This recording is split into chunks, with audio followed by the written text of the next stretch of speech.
Hey, did you know Bitcoin isn't just another investment? It's the future of money. The biggest banks, hedge funds, even governments are piling in. But here's the problem. Most everyday investors don't know how to buy it safely. That's why My Digital Money changed the game. They make investing in crypto simple and safe. Instead of leaving your crypto online exposed and vulnerable, they help you lock it away offline in cold storage, secure, untouchable, and always yours. And here's the real advantage. With My Digital Money, you can even open up a crypto IRA, roll over your retirement savings, and trade Bitcoin and other digital assets with all the tax benefits of an IRA. And the timing couldn't be better. Financial institutions say Bitcoin is undervalued and should be closer to 165,000, well above today's prices, and some say even higher than that. Bitcoin is the future. Don't let fear or confusion keep you out. Take control of your digital wealth today at mydigitalmoney.com. That's mydigitalmoney.com.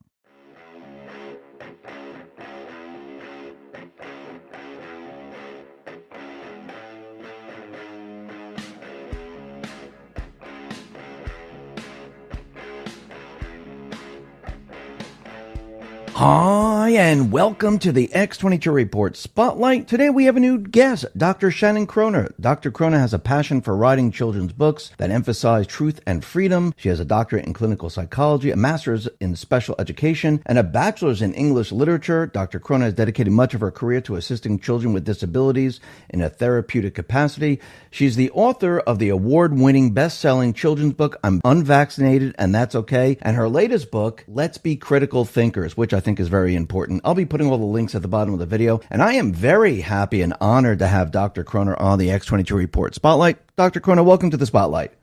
Thank you so much for having me on today. Hey, thanks for being here. And I want to start off, you wrote these two incredible children's books, and I think they're very important today, especially with RFK and his entire team going, I don't want to say he's going after vaccines. I think he's just exposing what I think a lot of people have already known. And I think people now are starting to learn about the medicines, the vaccines, and what's been happening. But why did you decide to write I'm Unvaccinated and That's Okay and Let's Be Critical Thinkers? Because both of them seem to talk about vaccines, COVID, and, the side effects that come with all these things. Yeah, I actually have a long history of working with children who are vaccine injured, children with special needs. I started back in 2001 working with kids with special needs as a behavior therapist, and then also what's called a floor time therapist.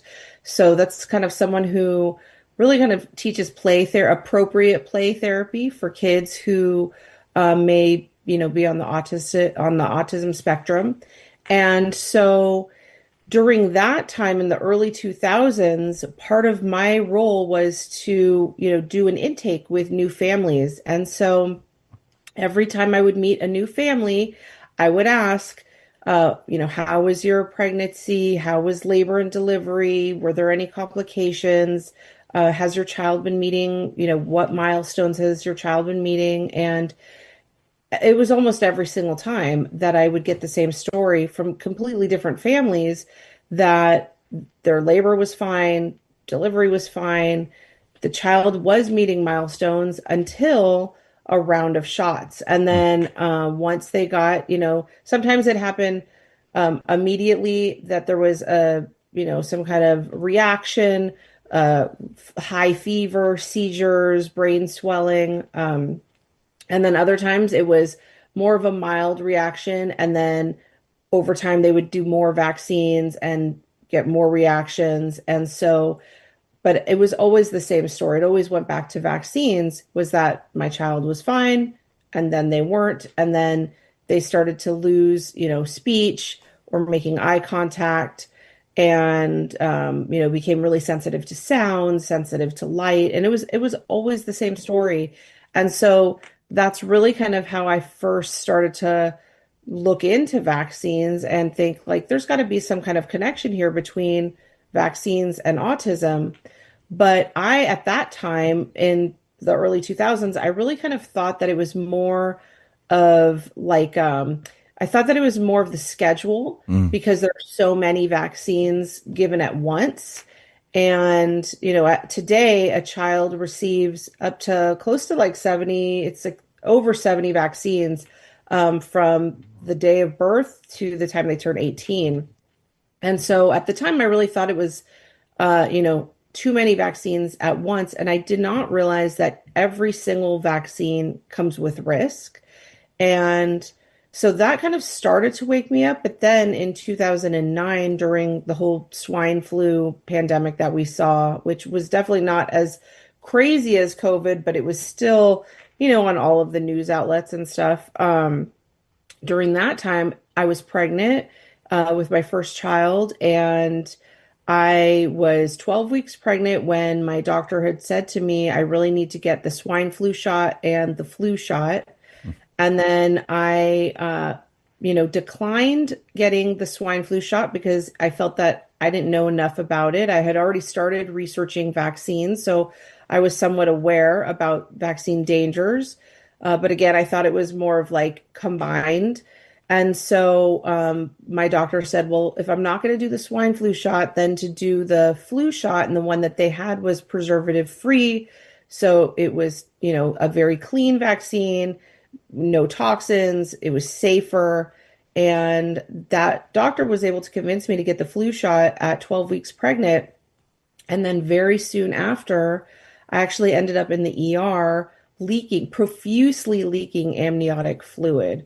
Wow. And I actually almost lost the baby.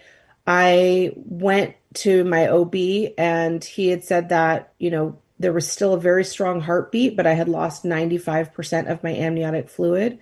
And this was still very early on in my pregnancy. And he had said, you really kind of you should consider ending the pregnancy, which I could not. I did not want to be able to stop. I couldn't find it within myself to stop a heartbeat.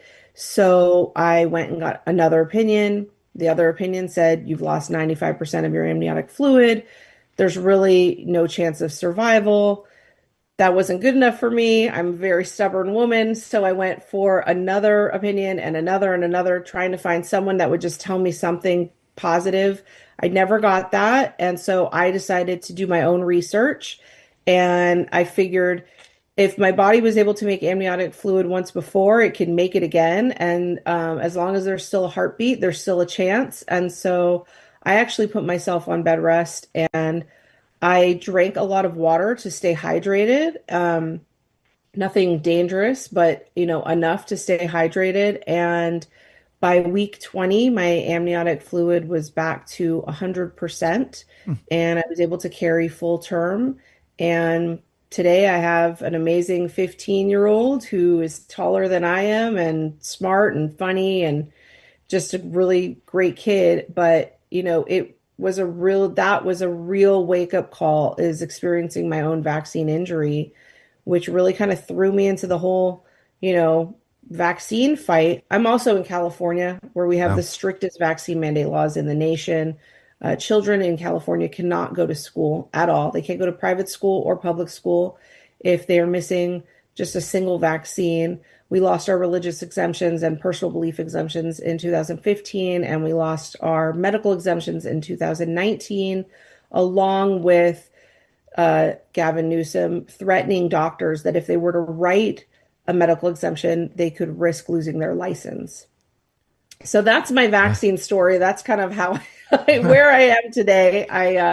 That's my background on vaccines and this fight. So that's why I wrote those books. I mean, it's amazing. I mean, that you were able to research and do the opposite of what the doctors were saying. Because again, I think when women are pregnant, the body goes into overdrive, and it does. I think your body does everything to protect the baby. And that was my question to you, was like, well, can you replace the amniotic fluid? And I guess you can. Yeah, So I mean, my body made it to begin with. And as long as there's still a baby there with a heartbeat, yeah. then your body can make it again. And it's just a matter of really kind of being hydrated. I mean, out in California, I mean, what you just said about the laws that they put into place, for a government to force you into taking something and inject it into your body without, any type of exemption is just absolutely unbelievable to me.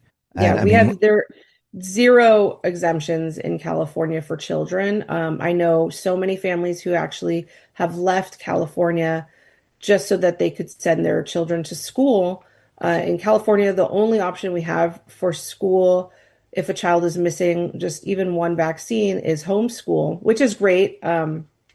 I love homeschool, but you know, that for parents who are not able to homeschool, it's really there's no options and it's horrible. Yeah, it really is. So in your book, Unvaccinated, and That's Okay, it's a story about Nicholas Novaks, and his sister has autism. So it looks Yeah. like the sister got the vaccines. Yeah. Yeah. The story is, and it's the story I've heard from so many families and actually I received after that book came out a few years ago, I have received so many emails and messages. And even if you look at all the comments on Amazon, people just say, "This is my story." The story is about a little boy follows Nicholas Novaks, whose older sibling is vaccine injured because the parents did what they felt they were supposed to do. And she ended up vaccine injured with autism. And I explained the connection there for, all the people who say that vaccines still don't cause autism. That's really it, the fact is that vaccines, the day you don't get have vaccines and then the next day you have autism. It doesn't work like that. Mm. Autism is diagnosed over a period of time, and it's also diagnosed by different behaviors. And so what vaccines can do is they can cause seizures and they can cause brain swelling, which ultimately can cause brain damage, which then could eventually lead to an autism diagnosis because, they're different, like they're losing the ability to talk or they are becoming sensitive to their surroundings. And so, yeah, so vaccines may not the next day cause autism, but eventually there's this breakdown in abilities that could eventually cause a autism diagnosis. And so I explain that in my first book, and so because of what happened to his older sibling, his parents choose not to vaccinate him. Mm. And so it's told from his perspective of what it's like being an unvaccinated child in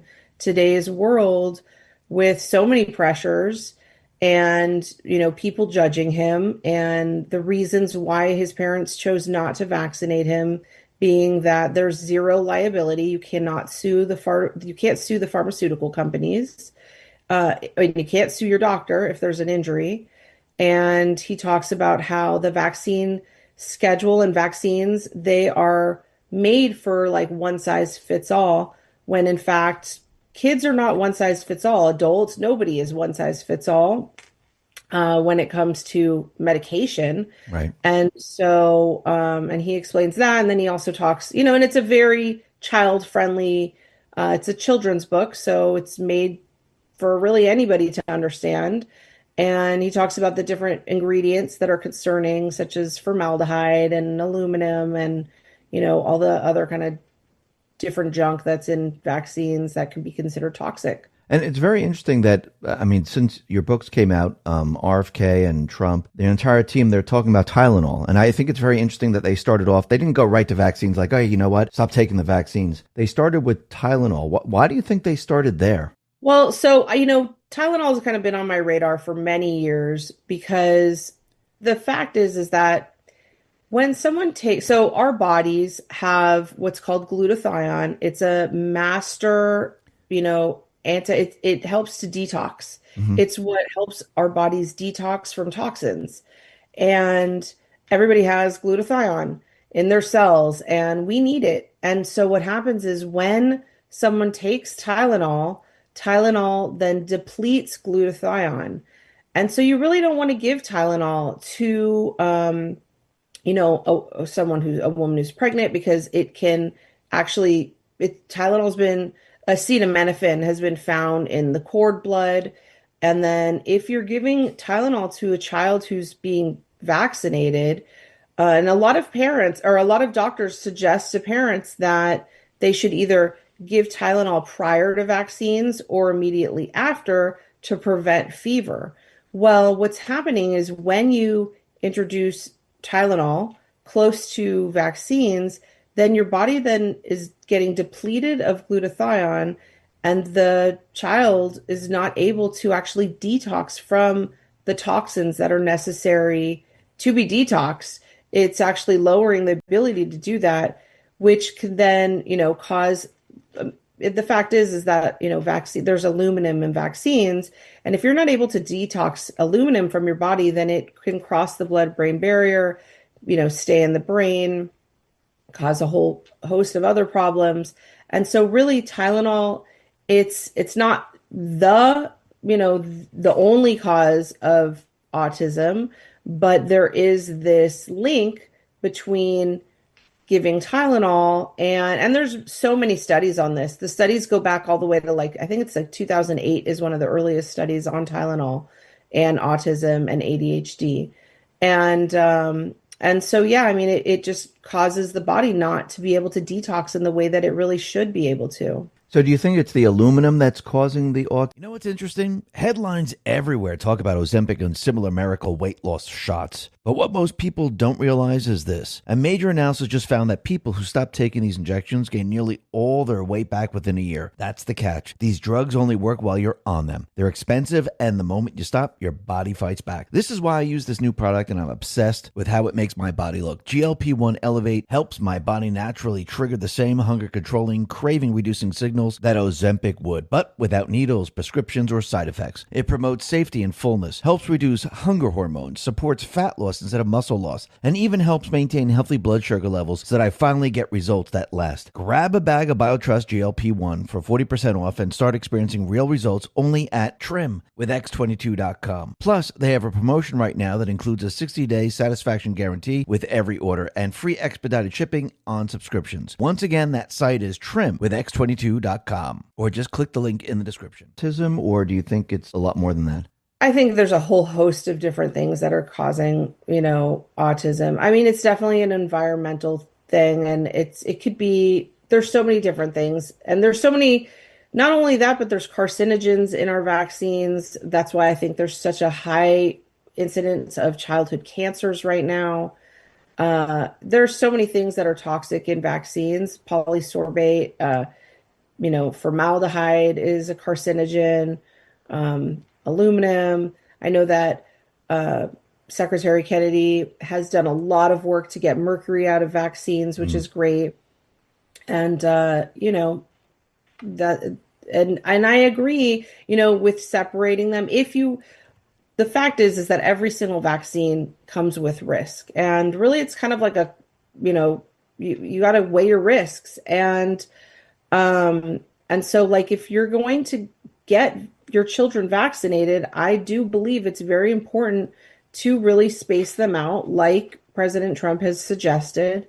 I know that he just took the chickenpox, which is the varicella vaccine, out of the MMR vaccine. So we used to have an MMR vaccine alone. And then several years ago, they added chickenpox to it. So it was MMRV. And they just now separated that once again so that parents can then do, one round of MMR and then come back later or not at all for chickenpox vaccine. And chickenpox, it's like one of those things, like I had chickenpox as Yeah, a I think kid. we all did. Right. So it's not something that it's not this detrimental type of everybody. We had chickenpox parties. People would when people had chickenpox as when I was a kid, they would share lollipops and stuff so that you could get it and be immune for life. And so that's, natural immunity.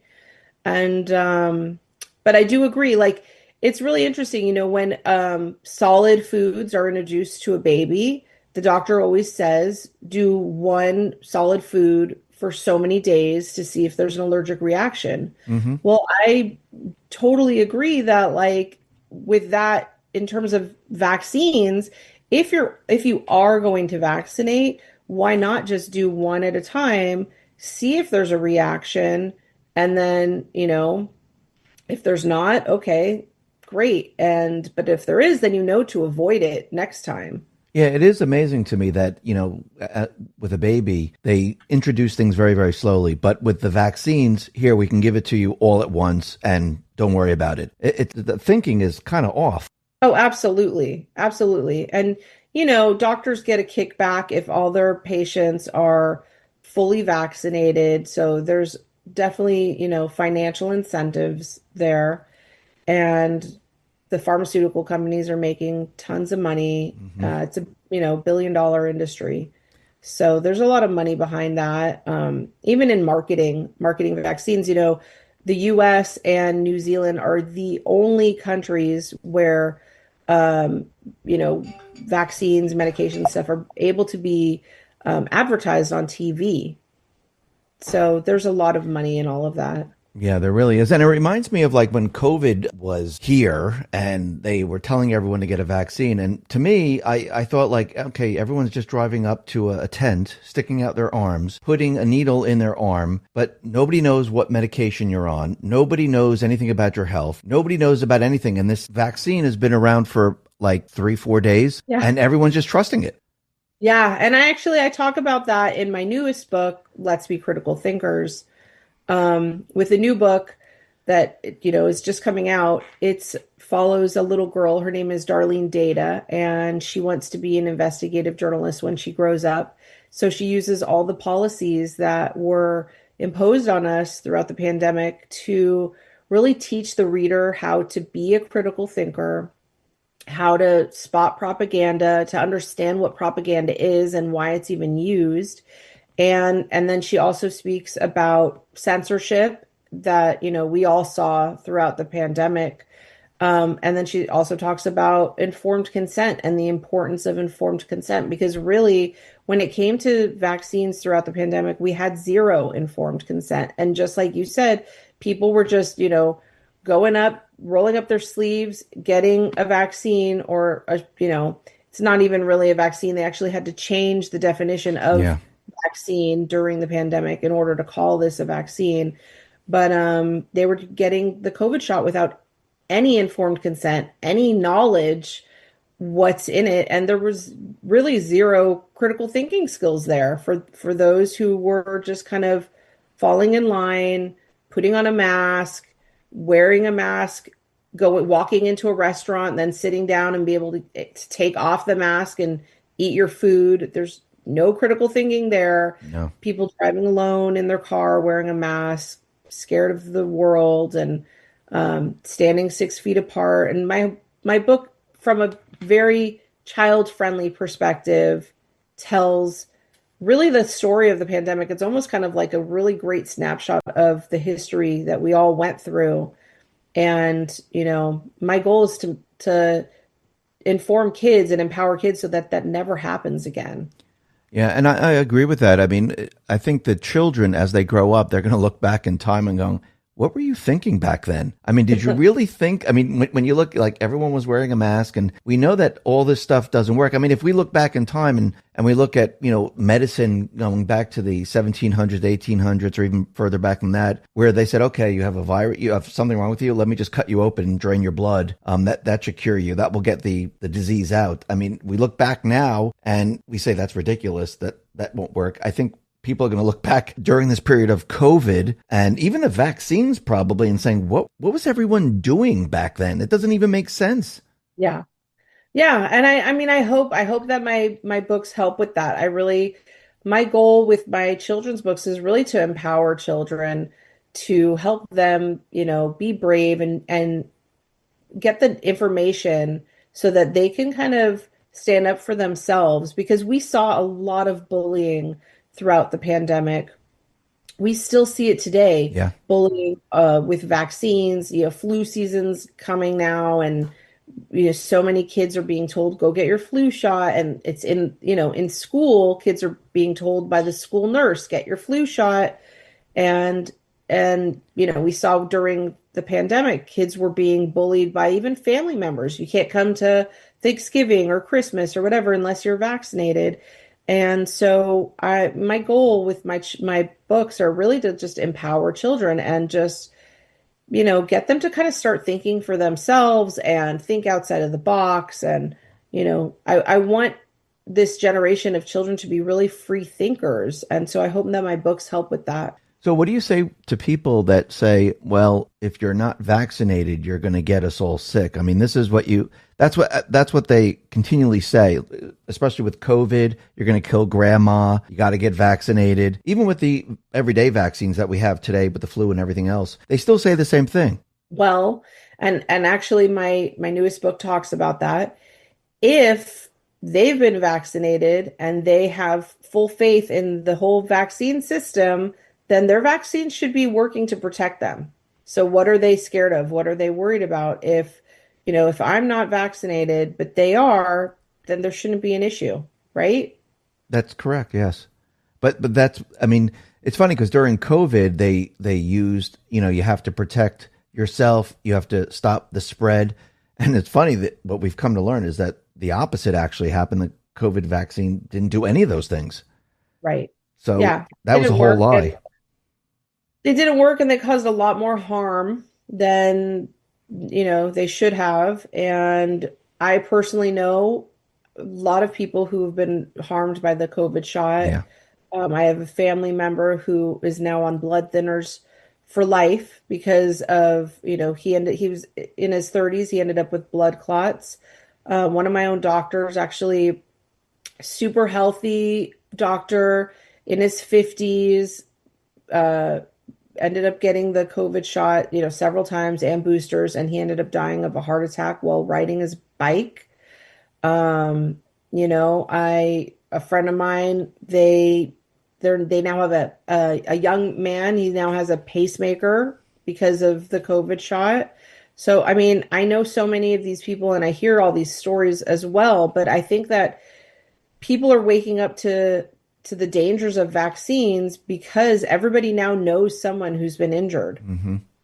No, I agree. Where do you think RFK and his team and Trump, where do you think they're going with this, with the vaccine? Do you think they want to get rid of them altogether, or do they have a different plan?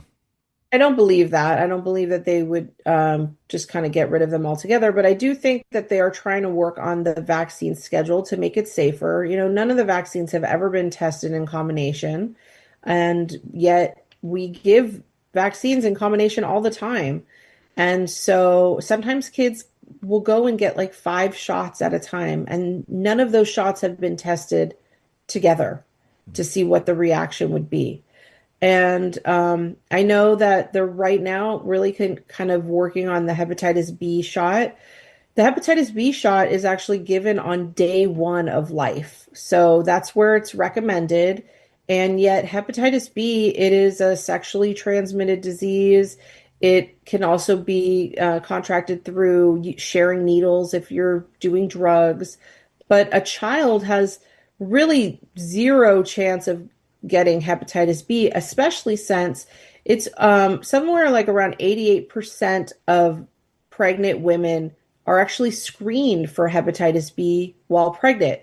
So if a majority of the women are screened for hepatitis B while pregnant, then the risk of their child having hepatitis B is so minimal that there's really no reason to give that shot on day one of life.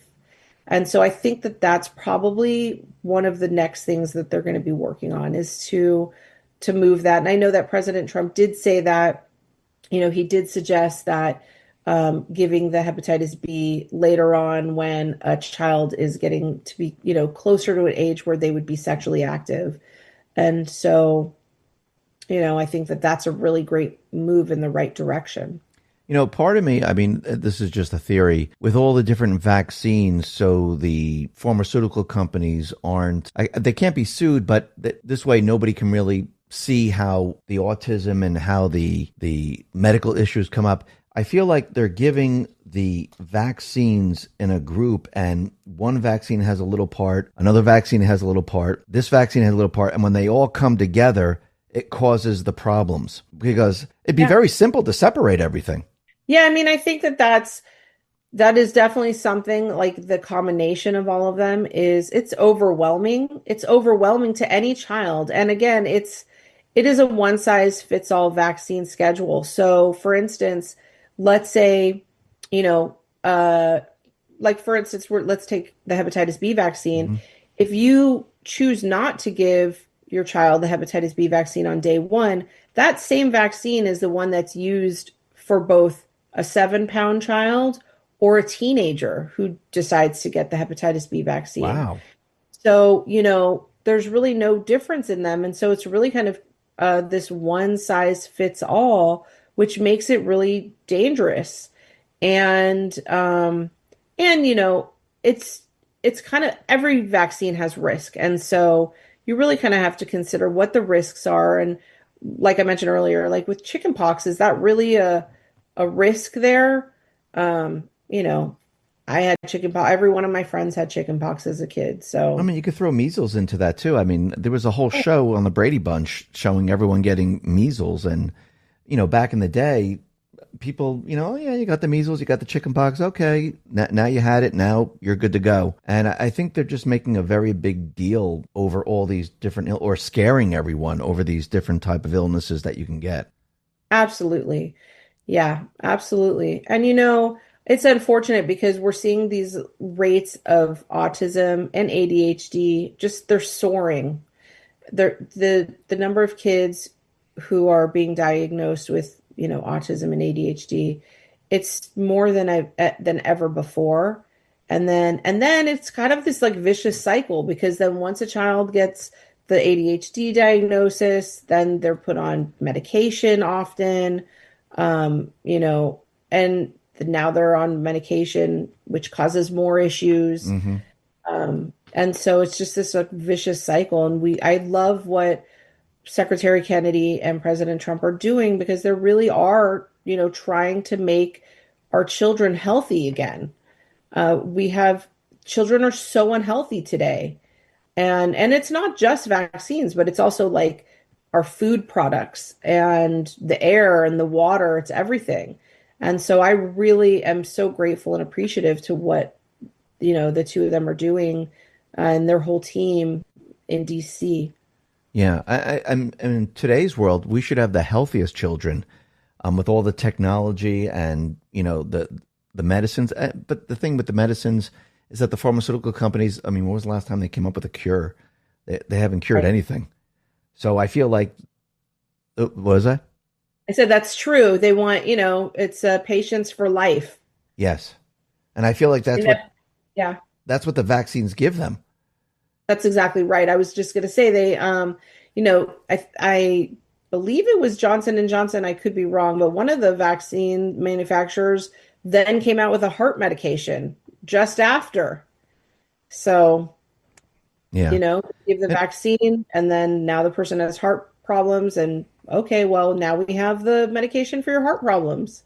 and you have to wonder if you dig deeper, maybe RFK will come out with this. I mean, the amount of people that have allergies, the amount of people that have eczema, the amount of people that have all these like strange things. I wonder if this is caused by the vaccine, because if you look at the Amish, they pretty much have none of this. That's true. So, I mean, it's almost like you have the COVID vaccinated people and the COVID unvaccinated people. You could definitely see the difference between the people that got the vaccine, the illnesses that they're getting, compared to the unvaccinated where they don't have those illnesses. But if we all take the vaccines when we're born, how can you actually tell you think this is normal? That's true. That's absolutely right. Especially look at if you give a baby a vaccine on day one, and then let's say they develop colic or allergies, eczema, asthma, whatever it may be, you don't know if that was then caused from that first shot because they never even had a chance to be kind of this like pure child in the world. It's unfortunate. Yeah. Well, hopefully they'll get to the bottom of this. I mean, here in Florida, the Surgeon General has removed the vaccine mandates. And it's funny how people go crazy over that because, again, if you want it, you can go get it. You're just not forced to get it compared to like Right. California, for example. Yeah, and I want to add that the Surgeon General, Dr. Joe Ladapo, he's actually illustrated in my new book, Let's Be Critical Thinkers. I have the main character. She interviews several people that are very well known in the health freedom world, and so one of the people that she interviews in my book is Dr. Joe Ladapo, which I'm very grateful to him for allowing me to to put his likeness in the book. And so she interviews the Surgeon General of Florida and asks him, his opinion on the COVID vaccine. And so that's all illustrated in a really cute way in my new book, Let's Be Critical Thinkers. That's fantastic. Dr. Kroner, thank you very much for being on the X22 Report Spotlight. If people wanted to purchase your book, where should they go? It's on every major book selling website. So Barnes and Noble, Amazon, there's many others, but that's really where you can get both of my books. Great. I'll put all the links at the bottom of the video. Once again, thank you very much for being on the Spotlight. I really appreciate it. Thank you. Thank you so much for having me on.